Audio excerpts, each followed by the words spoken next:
मूर्खतापूर्ण विज्ञान प्रयोग।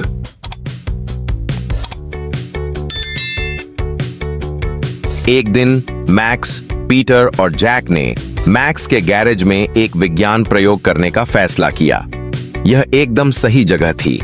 पुराने औजारों से भरी हुई रहस्यमयी कबाड़ के डिब्बे और कुछ अद्भुत या पूरी तरह से पागलपन भरा बनाने के लिए पर्याप्त जगह। मैंने पढ़ा है कि सोडा और कैंडी को मिलाने से रॉकेट बनता है, मैक्स ने उत्साह से कहा। एक्सपेरिमेंट्स गॉन वाइल्ड नामक एक किताब को पकड़े हुए चलो करते हैं, जैक ने खुशी से कहा। सोडा की सबसे बड़ी बोतल जो उसे मिल सकी उसे उठा लिया। पीटर मुस्कुराया और कैंडी का एक पैकेट फाड़ दिया। यह महाकाव्य होने जा रहा है। उन्होंने सोडा की बोतल को सावधानी से फर्श पर रखा। पीटर ने कैंडी को अंदर गिरा दिया और बूम, सोडा ज्वालामुखी की तरह फट गया, हर जगह छिड़क गया। जैक चिपचिपा सोडा से टपकता हुआ जम गया। यक, मैं सोडा फव्वारे की तरह महक रहा हूं, उसने कराहते हुए कहा। पीटर जोर से हंसा। कम से कम यह जिम के मोजों की तरह महकने से तो बेहतर है। मैक्स ने अपना चश्मा पोंछा। ठीक है, शायद हमें कम विस्फोटक टी प्रयोग की जरूरत है। रुको, मेरे पास एक बेहतर विचार है, मैक्स ने कागज का एक मुड़ा हुआ टुकड़ा निकालते हुए कहा। चलो एक सुपर बाउंसी बॉल पोषण बनाते हैं। वह क्या है? जैक ने उत्सुकता से पूछा। यह एक ऐसा पोषण है जो अब तक की सबसे उछाल वाली गेंद बनाता है, मैक्स ने बेतरतीब डिब्बों से सामग्री इकट्ठा करते हुए समझाया। उन्होंने साबुन, चीनी और मिस्ट्री पाउडर डरे को एक बड़े कटोरे में मिलाया। मिश्रण में बुलबुले उठे, फिज हुआ और एक चमकदार इंद्रधनुषी रंग की उछाल वाली गेंद बाहर निकली। बहुत बढ़िया, पीटर ने गेंद को धीरे से फर्श पर उछालते हुए कहा। यह बिना किसी खरोंच के छत तक उछली और वापस नीचे आ गई। जैक ने गेंद को पकड़ा और उसे जोर से उछाला। गेंद गैरेज में उछली, दीवार से टकराई और खुली खिड़की से उड़ गई। ओह नहीं, हम मुसीबत में हैं, जैक ने चौंकते हुए कहा, क्योंकि उन्होंने बाहर से एक जोरदार क्लैंग की आवाज सुनी। पीटर ने खिड़की से झांका। ओह, मिस्टर खान ने इसे नहीं देखा। वे चुपके से बाहर निकले और मिस्टर खान के मेल बॉक्स में गेंद को देखा, जो अभी भी थोड़ी चमक रही थी। क्या हमें इसे लेना चाहिए? पीटर ने फुसफुसाया। जैक ने अपना सिर हिलाया। कोई मौका नहीं, वह चीज खतरनाक है, मैक्स हंसा। कम से कम हम जानते हैं कि हमारा प्रयोग काम करता है। जब वे गैरेज में वापस आए तो पीटर ने ताली बजाई। चलो एक और गेंद बनाते हैं, जैक ने अपने हाथ ऊपर उठाए। नहीं धन्यवाद, मैं और मुसीबत में नहीं पड़ना चाहता। उस दिन से उन्होंने अपने गैराज को जी लैब नाम दिया, जहां कोई भी प्रयोग बहुत अधिक जंगली नहीं था, लेकिन वे हमेशा मिस्टर खान को पता चलने से पहले ही साफ सफाई कर देते थे। साहसिक कार्य बिलाल, सामी और दानी अपने स्कूल में सबसे शरारती तिकड़ी के रूप में जाने जाते थे। चाहे वह शरारत युद्ध हो या दोपहर के भोजन की हिम्मत, वे हमेशा एक साधारण दिन को एक मजेदार साहसिक कार्य में बदलने का तरीका ढूंढ लेते थे। लेकिन वार्षिक स्कूल विज्ञान मेले से ज्यादा उन्हें कुछ भी उत्साहित नहीं करता था। मेरे पास अब तक का सबसे बढ़िया विचार है, बिलाल ने एक दोपहर सामी के गैराज में घोषणा की। हम एक ऐसा रोबोट बनाएंगे जो स्नैक्स डिलीवर कर सके। स्नैक्स? दानी की आंखें चमक उठीं। कल्पना करें कि यह गणित की कक्षा के दौरान मेरे लिए फ्राइज ला रहा है। समूह के दिमाग। सामी ने अपने चश्मे को ठीक किया। ठीक है, लेकिन अगर हम ऐसा कर रहे हैं तो हमें इसे गंभीरता से लेने की जरूरत है, कोई मजाक नहीं। बिलाल और दानी ने सिर हिलाया। हालांकि वे दोनों जानते थे कि गंभीर वास्तव में उनकी शैली नहीं थी। अगले दिन लड़कों ने अपनी सारी आपूर्ति एकत्र की, तार, एक पुराना वैक्यूम क्लीनर और यहां तक कि बिलाल के पिता की रिमोट कंट्रोल कार भी। घंटों की मेहनत और सोडा के एक कैन से होने वाले एक छोटे विस्फोट के बाद स्नैक बॉट का जन्म हुआ। यह थोड़ा टेढ़ा था, इसके पहिए चरमराते थे और कभी कभी यह मोजे को सैंडविच समझ लेता था, लेकिन यह काम कर गया। स्नैक डिलीवरी सेवा खुली है, बिलाल ने घोषणा की। रोबोट को डैनी को कुकी देने के लिए भेजा। स्नैकबॉट कमरे में तेजी से आगे बढ़ा, सीधे सामी की मां के फूलदान में। क्रैश। उफ, डैनी ने फुसफुसाया। चलो मेले से पहले स्कूल में इसका परीक्षण करते हैं, सामी ने घबराहट में सुझाव दिया। क्या गलत हो सकता है? अगली सुबह लड़कों ने बिलाल के बैकपैक के अंदर स्नैकबॉट को स्कूल में ले जाया। छुट्टी के दौरान उन्होंने इसे कैफेटेरिया में दिखाने का फैसला किया। देखो और सीखो, बिलाल ने रिमोट कंट्रोल दबाते हुए फुसफुसाया। स्नैकबॉट ने तेजी से काम करना शुरू किया और स्नैक काउंटर की ओर तेजी से बढ़ा। इसने आसानी से एक सैंडविच उठाया और पीछे की ओर लुढ़क गया, जब तक कि पहिए एक गिरे हुए मिल्कशेक पर फिसल नहीं गए। ओह, डैनी ने चौंकते हुए कहा। स्नैकबॉट बेतहाशा घूम गया, सैंडविच सीधे प्रिंसिपल के सिर पर फेंका। श्री अहमद, उनके सख्त लेकिन थोड़े भ्रमित प्रिंसिपल, स्तब्ध रह गए। मुझ पर सैंडविच किसने फेंका? लड़के एक टेबल के पीछे छिप गए, अपनी हंसी को रोकने की कोशिश करते हुए। प्लान बी, बिलाल ने फुसफुसाया। उसने रिमोट स्विच को फ्लिप किया और स्नैकबॉट बाहर निकलने की ओर तेजी से बढ़ा, सिवाय इसके कि यह गलत मोड़ ले गया और सीधे लड़कियों के बाथरूम में लुढ़क गया। मिशन रद्द करो, डैनी ने चीखते हुए कहा। कैफेटेरिया की तबाही के बावजूद लड़के गर्व से स्नैकबॉट को विज्ञान मेले में ले गए। उनका प्रोजेक्ट आयशा के ज्वालामुखी प्रयोग और फरहान की टॉकिंग पैरट मशीन के बीच प्रदर्शित किया गया। हमने इसे पूरी तरह से हासिल कर लिया है, बिलाल मुस्कुराया। जज आए, जिनमें श्री अहमद भी शामिल थे। अभी भी उनके बालों में सलाद के टुकड़े मिल रहे थे। सामी ने प्रस्तुति शुरू की। हमारा रोबोट आदेश पर नाश्ता देता है, उन्होंने समझाया। यह दोपहर के भोजन के समय की सुविधा का भविष्य है। बिलाल ने रिमोट दबाया और स्नैकबॉट ने काम करना शुरू कर दिया। पहले तो सब कुछ ठीक रहा। इसने आसानी से चिप्स का एक पैकेट पकड़ा और जज को दे दिया। फिर दानी ने चंचल महसूस करते हुए स्पीड डायल को मैक्स पर ले गया। स्नैकबॉट रॉकेट की तरह उछला और नजर में आने वाली हर चीज को पकड़ लिया। कुकीज, कैंडी बार, यहां तक कि फरहान का टॉकिंग तोता भी। मुझे छोड़ दो, तुम टिन के डिब्बे, तोता चिल्लाया। स्नैकबॉट फिर से श्री अहमद की ओर बढ़ा, इस बार मिठाई की मेज से पाई लेकर। स्प्लैट, सीधे उसके चेहरे पर। पूरा हॉल ठहाकों से गूंज उठा। श्री अहमद भी मुस्कुराए। व्हिप्ड क्रीम पहुंचने के बाद उस दिन बाद में विजेताओं की घोषणा की गई। जैसा कि अपेक्षित था, आयशा के ज्वालामुखी ने तीसरा स्थान प्राप्त किया। फरहान के मुंहफट तोते ने दूसरा स्थान प्राप्त किया और पहला स्थान श्री अहमद ने घोषणा की। स्नैकबॉट को जाता है। क्या? लड़के एक साथ चौंके। श्री अहमद ने ठहाका लगाया। यह शायद अब तक का सबसे अव्यवस्थित रोबोट है, लेकिन यह सबसे मनोरंजक भी है। लड़के स्टेज पर दौड़े, एक दूसरे को हाई फाइव देते हुए अपनी चमकदार ट्रॉफी स्वीकार की। यह शानदार था, दानी ने हंसते हुए कहा।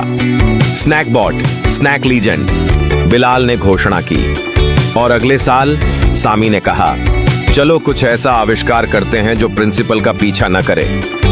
तीनों दोस्त जोर से हंसने लगे। पहले से ही अपने अगले अजीब और गरीब रोमांच का सपना देख रहे थे। एक छोटे से जीवंत शहर में मैक्स नाम का एक जिज्ञासु और चतुर लड़का रहता था। मैक्स की कल्पनाशीलता बहुत तेज थी और उसे अजीब और गरीब और अद्भुत गैजेट का आविष्कार करना बहुत पसंद था। उसका कमरा टिमटिमाती लाइटों, भिनभिनाती मशीनों और आधे अधूरे प्रोजेक्ट से भरा हुआ था। लेकिन उसका सबसे पसंदीदा आविष्कार एक चमकदार अपाता मैजिक रिमोट शंबा था, जो लगभग किसी भी चीज को नियंत्रित कर सकता था। एक धूप भरी दोपहर, मैक्स अपने कमरे में एक नए आविष्कार पर काम कर रहा था, जब उसके सबसे अच्छे दोस्त जैक और पीटर दरवाजे से घुसे। उनके चेहरे उत्साह से लाल थे। मैक्स, चलो फुटबॉल खेलते हैं, पीटर ने एक गेंद को हवा में उछालते हुए चिल्लाया। मैक्स ने मुस्कुराते हुए मैजिक रिमोट को ऊपर उठाया। रुको, खेलने से पहले इसे देखो, उसने कहा। उसने रिमोट को सॉकर बॉल पर निशाना बनाया और पॉज दबाया। तुरंत बॉल हवा में जम गई। वाह! जैक की आंखें चौड़ी हो गईं जब वह गेंद को छूने के लिए ऊपर बढ़ा। यह जादू जैसा है, यह और क्या कर सकता है? मैक्स हंसा। कुछ भी। मैं बात आ कि रिवाइंड, फास्ट फॉरवर्ड। और यहां तक कि म्यूट भी कर सकता हूं। इसे देखो। उसने रिमोट को सीलिंग फैन की ओर इंगित किया और म्यूट दबा दिया। घूमने की आवाज गायब हो गई, लेकिन ब्लेड घूमते रहे। पीटर ने अपने हाथों से ताली बजाई। यह बहुत बढ़िया है, चलो इसे बाहर ले चलते हैं और कुछ बड़ा करने की कोशिश करते हैं। तीनों लड़के रिमोट की शक्तियों का परीक्षण करने के लिए उत्सुक होकर यार्ड की ओर दौड़े। मैक्स ने एक आइसक्रीम ट्रक को देखा। इसे देखो, उसने मुस्कुराते हुए कहा। उसने रिमोट को निशाना बनाया और रिवाइंड पर दबाया। खिलखिलाते बच्चों के हाथों में पिघलते आइसक्रीम कोन अचानक सही घुमावदार आकार में वापस आ गए। वाह, तुमने तो समय को उलट दिया, जैक चिल्लाया। उसका जबड़ा खुला रह गया। पीटर ने मुस्कुराते हुए मैक्स को धक्का दिया। चलो इसे क्लॉक टावर पर आजमाते हैं। शहर का पुराना क्लॉक टावर हर घंटे अपनी तेज घंटियों के लिए मशहूर था। मैक्स ने रिमोट को टावर की ओर इशारा किया और फास्ट फॉरवर्ड बार दबाया। घड़ी की सुइयां बेतहाशा घूमी और घंटियां तेज मजेदार झंकार के साथ बजने लगीं। उफ! मैक्स ने जल्दी से दबाया और घड़ी अपनी सामान्य टिक-टॉक लय में वापस आ गई। लड़के तब तक हंसते रहे जब तक उनके गालों से आंसू नहीं बहने लगे। यह रिमोट अब तक का सबसे बेहतरीन आविष्कार है, जैक ने मैक्स को हाई फाइव देते हुए कहा और चमकने लगा। ओह, मैक्स ने इसे जांचते हुए कहा। मुझे लगता है कि यह ज्यादा गर्म हो रहा है। इससे पहले कि वह इसे ठीक कर पाता, रिमोट ने खुद को झटका दिया और उनके आसपास की हर चीज अस्त व्यस्त हो गई। मैक्स का घर उल्टा हो गया। सोफा हवा में तैरने लगा, फ्रिज गोल गोल नाचने लगा और उसकी मां के पसंदीदा पौधे ने एकदम सही बैकफ्लिप किया। मैक्स, कुछ करो! जैक चिल्लाया।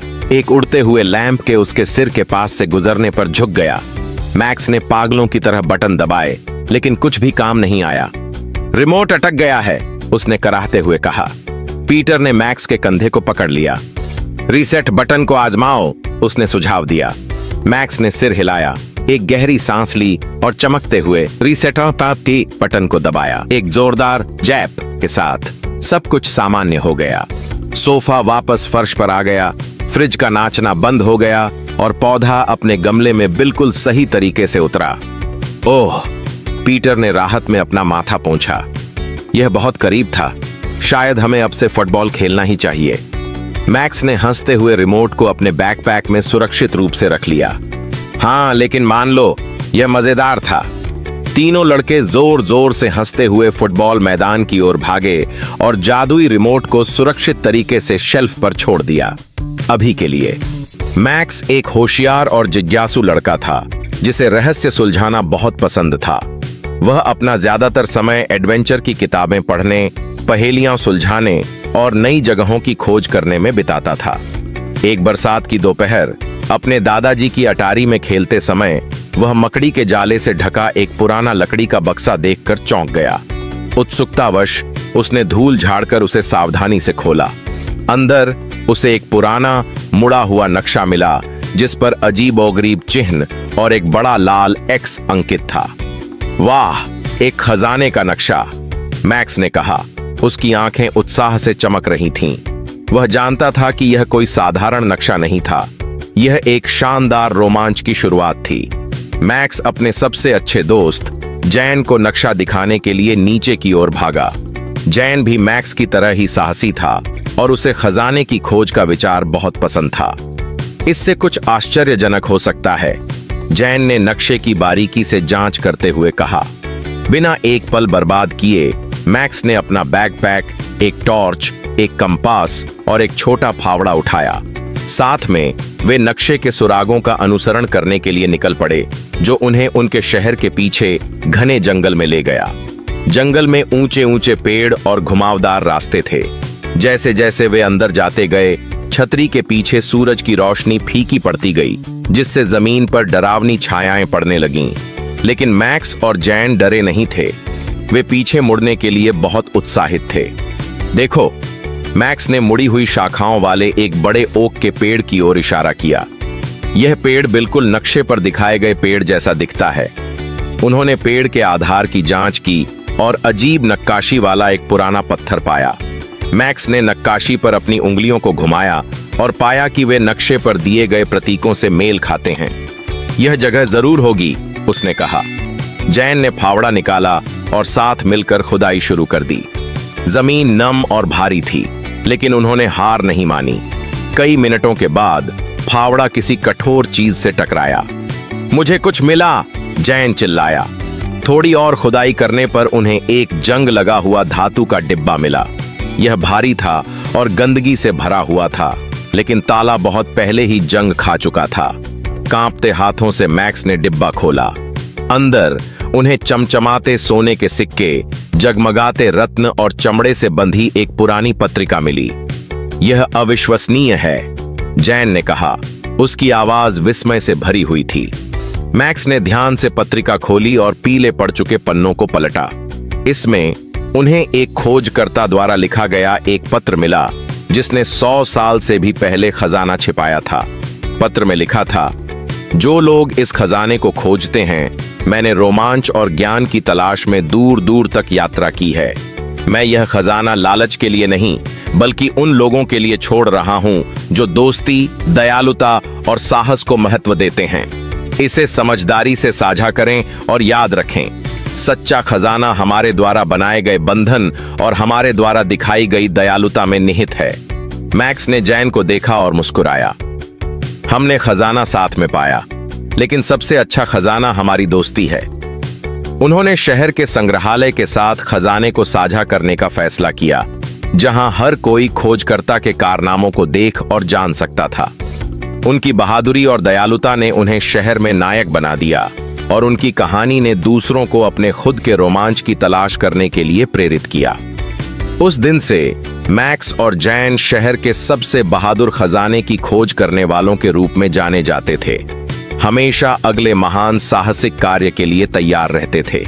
एक दिन मैक्स, पीटर और जैक अपने शहर के किनारे पुरानी हवेली के पास खेल रहे थे। सभी ने कहा कि यह भूतिया है, लेकिन लड़कों को रहस्य सुलझाना बहुत पसंद था और वे खोजबीन करने से खुद को रोक नहीं पाए। जब वे धूल भरे बरामदे में घूम रहे थे, तो जैक का पैर किसी धातु की चीज से टकराया। देखो, एक चाबी, उसने एक पुरानी जंग लगी चाबी को पकड़ते हुए कहा। मैक्स ने उसे ध्यान से देखा। यह कुछ महत्वपूर्ण खोल सकती है, उसने सोच समझकर कहा। उत्सुकतावश उन्होंने चरमराते हुए दरवाजे को धक्का देकर खोला और अंदर चले गए। हवा ठंडी थी और छत से मकड़ी के जाले लटक रहे थे। पीटर कांप उठा। क्या तुम्हें यकीन है कि यह एक अच्छा विचार है? उसने घबराते हुए पूछा। मैक्स मुस्कुराया। रहस्य अपने आप नहीं सुलझते, उसने कहा। लड़कों ने हवेली की सावधानी पूर्वक खोजबीन की, ऐसी कोई चीज तलाशते हुए जिसे चाबी खोल सकती थी। धूल भरे कमरों की तलाशी लेने के बाद उन्हें एक सीढ़ी के नीचे छिपा हुआ एक बंद लकड़ी का संदूक मिला। यही है, जैक ने उत्साह से फुसफुसाया। मैक्स ने चाबी को लॉक में डाला और उसे घुमाया। एक जोरदार क्लिक के साथ संदूक खुल गया। अंदर उन्हें पुराने पत्र, तस्वीरें और एक सुंदर सुनहरा लॉकेट मिला। एक पत्र से पता चला कि हवेली कभी एक दयालु आविष्कारक की थी जो सालों पहले गायब हो गया था। लॉकेट में उसके परिवार की तस्वीर थी। जब उन्होंने पत्रों को पढ़ा तो उन्हें पता चला कि आविष्कारक एक गुप्त परियोजना पर काम कर रहा था, एक ऐसी मशीन जो पूरे शहर के लिए स्वच्छ ऊर्जा बना सकती थी। हालांकि इससे पहले कि वह इसे पूरा कर पाता, वह रहस्यमय तरीके से गायब हो गया और हवेली को छोड़ दिया गया। लड़के मोहित हो गए और अधिक सुराग के लिए हवेली की खोज करने का फैसला किया। अटारी में उन्हें ऊर्जा मशीन प्रोटोटाइप लेबल वाला एक पुराना धूल भरा खाका मिला।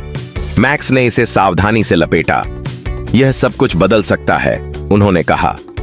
अगर हम इसे शहर के वैज्ञानिकों को देते हैं तो वे आविष्कार को पूरा करने में सक्षम हो सकते हैं। पीटर और जैक ने सहमति में सिर हिलाया। वे खाके को संदूक के साथ शहर के संग्रहालय में ले गए। क्यूरेटर उनकी खोज से चकित था और उसने तुरंत स्थानीय वैज्ञानिकों से संपर्क किया। लड़कों की खोज ने शहर में उत्साह की लहर पैदा कर दी। वैज्ञानिकों ने महीनों तक अथक परिश्रम किया, ऊर्जा मशीन के पुनर्निर्माण के लिए ब्लूप्रिंट का उपयोग किया। आखिरकार वह दिन आ गया जब मशीन का अनावरण शहर के चौक में किया गया। यह धीरे धीरे जीवन में आई, हर घर और व्यवसाय के लिए स्वच्छ ऊर्जा उत्पन्न करते हुए एक सौम्य चमक भेज रही थी। मेयर ने मैक्स, पीटर और जैक को धन्यवाद देने के लिए एक विशेष समारोह आयोजित किया। आपकी बहादुरी और जिज्ञासा के बिना हमारे शहर ने कभी भी इस अद्भुत आविष्कार की खोज नहीं की होती, उन्होंने कहा। प्रत्येक लड़के को सम्मान का एक विशेष पदक और शहर की एक चाबी मिली, लेकिन रहस्य अभी खत्म नहीं हुआ था। संदूक के कोने में एक और छोटी चांदी की चाबी छिपी हुई थी। एक और चाबी? जैक ने हैरान होकर कहा। यह क्या खोल सकती है? मैक्स की आंखें उत्साह से चमक उठीं। मुझे लगता है कि अभी और भी कुछ उजागर होना बाकी है। अगले रहस्य को सुलझाने के लिए दृढ़ संकल्पित तीनों दोस्त हवेली में लौट आए। इस बार उन्होंने हर इंच की तलाशी ली। बर्फपोश पहाड़ों के दरमियान वाक़े एक खूबसूरत गांव में नए साल की शाम सबसे ज्यादा मुंतजर तकरीब थी। हर उम्र के गांव वाले जियाफत के लिए जमा होते, आतिशबाजी देखते और एक बड़ी आग के अर्द गिर्द कहानियां सुनाते। लेकिन इस जश्न का दिल हमेशा गांव के चौक में मौजूद पुराना घड़ियाल टावर था। दहाइयों से आधी रात के वक्त उसकी मधुर घंटी नए साल में दाखिले का ऐलान करती, खुशी और उम्मीद फैलाती। इस साल ताहम मामलात मुख्तलिफ थे। नए साल की शाम से एक हफ्ता कबल घड़ियाल ने काम करना छोड़ दिया था। गांव के घड़ी साज की तमाम कोशिशों के बावजूद ये खामोश रहा। घड़ी की घंटी के बगैर नया साल कैसा होगा? जायान ने दौर से टावर को देखते हुए अफसोस से कहा। बिलाल, तीन दोस्तों में सबसे ज्यादा तजस्सुस रखने वाला, करीब होकर बोला, मैंने घड़ियाल के बारे में एक कहानी सुनी है। ये सिर्फ एक मशीन नहीं है, ये जादुई है। जादुई? किस किस्म का जादू? अहमद ने दिलचस्पी से पूछा। इसकी आंखों में तजस्सुस चमक रहा था। बिलाल ने वजाहत की, बुजुर्गों का कहना है कि घड़ी की घंटी सिर्फ वक्त का ऐलान नहीं करती बल्कि खुशी फैलाती है और पूरे साल के लिए खुशहाली को यकीनी बनाती। लेकिन यह सिर्फ इस वक्त काम करती है जब कोई खालिस दिल वाला शख्स उसे आधी रात से पहले चाबी दे। जायान ने सर हिलाया। लेकिन घड़ी खराब है और तकरीबन नया साल होने वाला है। हम क्या कर सकते हैं? हम कोशिश कर सकते हैं, बिलाल ने अज़्म से कहा। अगर कहानी सच है तो हम हार नहीं मान सकते। तीनों लड़कों ने खुद इस मामले को हल करने का फैसला किया। लालटेन, रस्सियों और बिलाल के वालिद से लिए गए औजारों के साथ वो सूरज के गुरूब होते ही टावर में दाखिल हो गए। टावर के अंदर अंधेरा और खौफनाक माहौल था। मकड़ी के जाल लकड़ी के बीम्स पर लटक रहे थे और जीने की हर चिड़चिड़ की आवाज उनकी रीढ़ की हड्डी में सर्दी दौड़ा देती। लेकिन अपनी घबराहट के बावजूद लड़के अज़्म के साथ ऊपर चढ़ते रहे। जब वो आखिरकार घड़ी के मैकेनिज्म तक पहुंचे तो उनका सामना एक मुश्किल मंजर से हुआ। गेयर्स बड़े, जंग आलूद और मुकम्मल तौर पर जाम थे।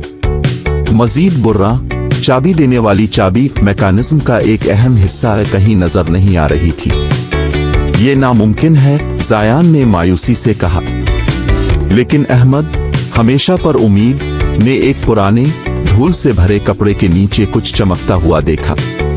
देखो, चाबी, उसने खुशी से कहा, इसे फख्र से उठाते हुए। लड़के फौरन काम में लग गए। आधी रात तक सिर्फ 10 मिनट बाकी थे। उन्होंने गियर्स को साफ किया, जोड़ों में तेल डाला और एहतियात से चाबी को जगह पर फिट किया।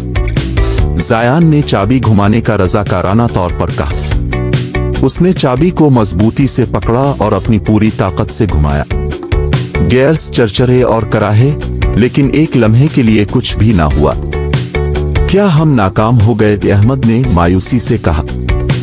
जैसे ही वो उम्मीद खोने लगे, एक हल्की सी टिंग की आवाज सुनाई दी। आहिस्ता आहिस्ता घड़ी के कांटे हरकत करने लगे। फिर जैसे ही घड़ी ने 12 बजाए, उसने एक बुलंद मधुर घंटी दी जिसकी गूंज पूरे गांव में फैल गई। आसमान रंगीन आतिशबाजी से जगमगा उठा और चौक में जमा गांव वाले खुशी से झूम उठे। घंटी की मालामाल हम आहंगी वाली आवाज ने सबको गर्मी और खुशी से भर दिया। तीनों दोस्त टावर के ऊपर खड़े होकर नीचे जश्न देख रहे थे। उन्होंने मुस्कुराहट का तबादला किया, उनके दिल फख्र से भरे हुए थे। हमने कर दिखाया, जायान ने हैरत से कहा। बिलाल ने सर हिलाया। हमने सिर्फ घड़ी को ठीक नहीं किया, हमने गांव को उसकी उम्मीद वापस दी। इस रात आसमान के नीचे जो आतिशबाजी से जगमगा रहा था, जायान, बिलाल और अहमद ने एक वादा किया। उन्होंने अज़्म किया कि टीम वर्क और अज़्म की रूह को नए साल में और उसके बाद भी बरकरार रखेंगे। घड़ी की घंटी ने न सिर्फ गांव बल्कि 3 लड़कों के लिए भी एक जादुई साल का आगाज किया, जिन्होंने साबित कर दिया कि हिम्मत और मेहरबानी मुझे पैदा कर सकती है।